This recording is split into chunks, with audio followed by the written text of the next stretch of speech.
Olá pessoal, nesse vídeo aqui eu vou mostrar como implementar a física em um jogo de tênis. Naquela que vai ser quando bater na raquete retornará, e também a estratégia de pontuação. Então aqui a gente já tem um palco, pode ver, né, um palco, uma área de tênis, uma quadra de tênis bem abstrata. Temos o objeto 1 que seria a raquete 1 e o objeto 2 raquete 2, certo? Agora vamos partir para os comandos. Aqui praticamente vai ser das raquetes, vai ser só movido para cima e para baixo no sentido vertical. Então aqui é bem simples, né? Então aqui ó,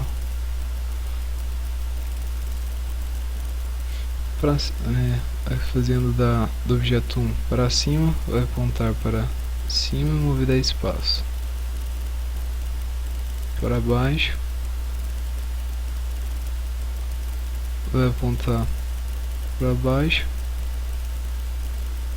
e mover 10 passos também.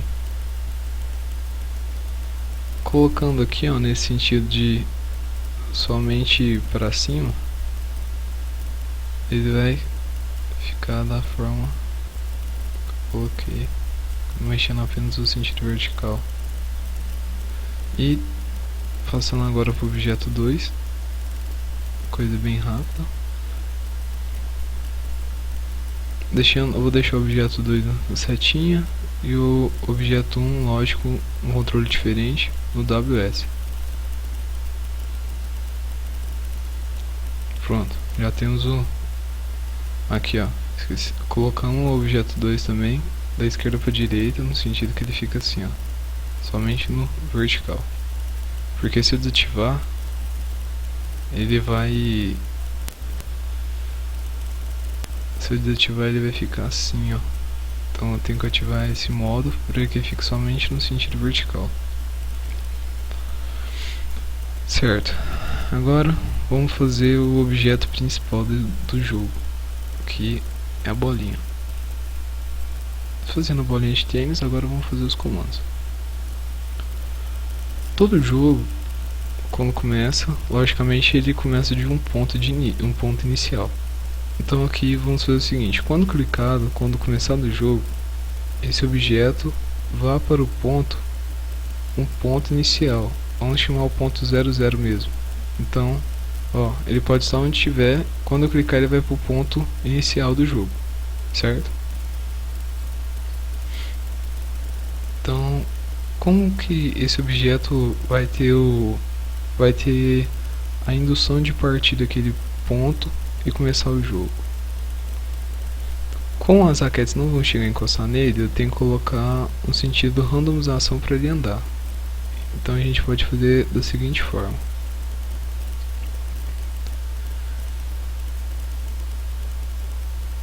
este objeto ele vai apontar para uma direção sorteada entre 0 graus e 180, porque ele vai randomizar um ângulo e vai começar a sair por aqui. Posso colocar de 0 a 360 para ficar de uma forma precisa. E a partir que ele escolheu o ângulo randomizado, ele vai mover os passos. No caso eu coloquei 10 aqui para não ficar tão rápido. Então ele vai escolher o ângulo e vai começar a rodar, certo? A gente já tem isso, o ponto de partida dele.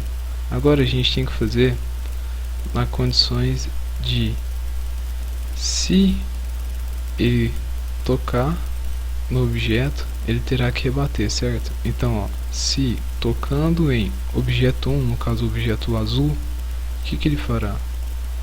Ele vai virar 180 graus e mover os passos. Nesse caso, eu recomendo que coloque uma quantidade maior para dar no sentido da física mesmo, de rebate à força do tênis e tal, da raquete e tal. Então aqui eu coloquei que quando ele encostar no objeto 1, ele vai voltar com uma quantidade maior de passos. Ele vai ter um impulso. de 15 e depois vai voltar para 10. Porém, tem uma coisa que não devemos esquecer que é interessante para deixar o movimento mais preciso, mais próximo da realidade, é que quando ele encostar, ele aponte para o centro do objeto. No caso, o objeto 1 aponte para o objeto 1. Por quê? Se ele toda vez fizer apenas um movimento de em qualquer lugar que ele encostar do objeto, ele vai fazer 180, ele vai ficar no objeto de vai e volta do mesmo eixo. Então a gente coloca do objeto 1 para que ele aponte o centro e a partir daquele centro ele cria um ângulo para movimentar. Então fizemos do objeto 1, apenas duplicar aqui para o objeto 2 e já temos a relação de atrito. Vamos pegar aqui, né, a ferramenta lógica de se tocar na borda volte e vamos colocar tudo isso dentro de um sempre, porque eles sempre serão testados. Então vamos colocar aqui, ó, sempre se tocar na borda e sempre também ele vai estar em movimento, certo? Então a gente pega esses 10 passos e coloca aqui, certo? Já temos o sistema de rebater nesse bloquinho. Agora vamos fazer o outro esquema. Como ele também vai sair de um ponto inicial, vão ser duas variáveis, dois placares. Então a gente cria a variável, no caso P1, player 1, cria outra variável P2, no caso player 2. Então aqui em cima a gente tem o placar player 1, player 2. Isso não fica encostado no nosso palco, ele fica como se fosse acima dele, os objetos passam por baixo. Então isso daqui ele não interfere. Então vou fazer do seguinte forma: se a bolinha encostar nessa cor azul, que ela é diferente logicamente da cor da raquete, porque senão seria contado o ponto também, se encostar nessa cor azul ele vai aumentar um ponto. Então vamos fazer isso. Se em sensores tocando em cor, qual cor será? A gente clica aqui, coloca aqui, se tocando em cor,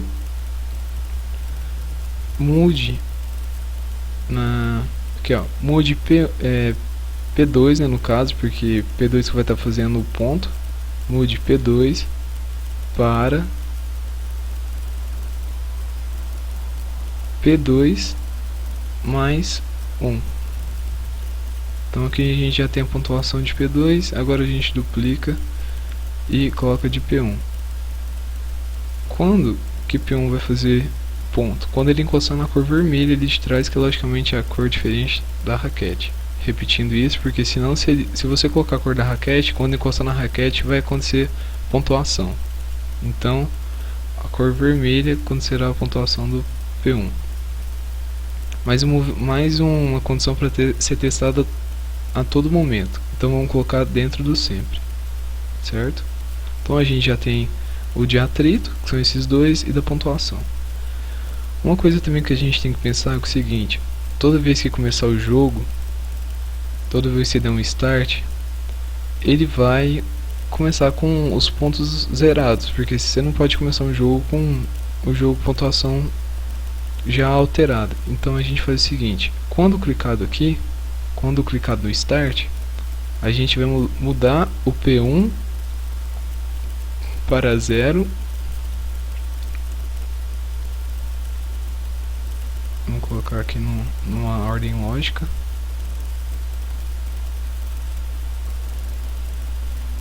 Então o P1 para 0 e o P2 também para 0, certo?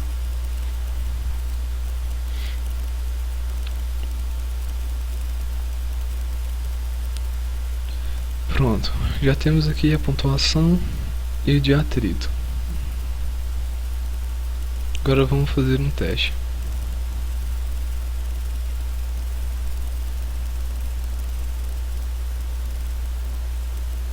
Porém, uma coisa também é legal colocar: sempre que encostar, fazer o ponto, ele volte. Então, se tocando na cor, mude o ponto para o tal e vá para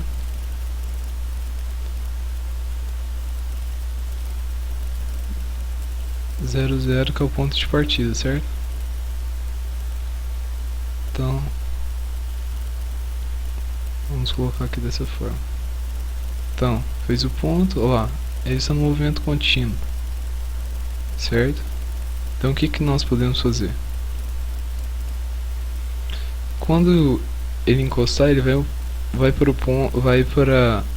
o ponto 00. Só que, para não ficar no movimento contínuo, a gente coloca outra coisa. Na aparência, a gente tem o que o objeto pode dizer. Então a gente pode fazer da seguinte forma.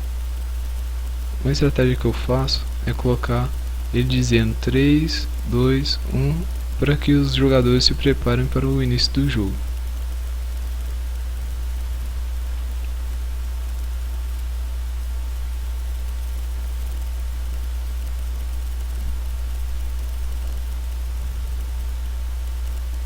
Certo?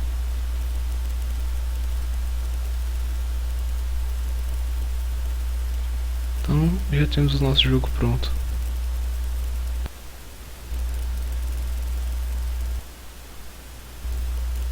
Ok?